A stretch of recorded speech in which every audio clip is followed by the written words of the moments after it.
அனைவருக்கும் வணக்கம். நான் பிரபாகரன் ஜோதிடர். நான் சென்னையிலேருந்து பேசுகிறேன். இப்போ நான் என்ன சொல்ல போகிறேன்னா, ஒருத்தவர் பிறந்ததிலிருந்தே நல்லா சிறப்பாக கல்வி அறிவு கற்றிருந்தாலும் வாழ்க்கை தரத்தில் உயர முடியாது. வாழ்க்கை அவருக்கு ஆரம்பத்திலேருந்தே போராட்டையே கொடுத்துன்னு இருக்கோம். அது எதன் அடிப்படையில் நடக்குது? இது பல வகை அமைப்பு இருக்குது. அதில் ஒரு அமைப்பை நான் சொல்கிறேன், கருத்தில் கொள்ளுங்க. போராட்ட வாழ்க்கைக்கு அமைப்பு. சந்திரன் ராகுவுடன் இருவரும் ஒரே கட்டத்தில் சேர்ந்து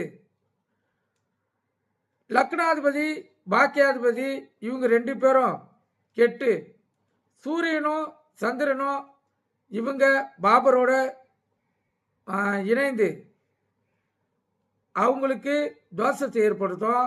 இதன் அடிப்படையிலே அவங்க பிறந்ததுலேருந்து வறுமையிலும், அதாவது சிறு வயதிலையும் வறுமையிலிருந்து கல்வி கற்பாங்க.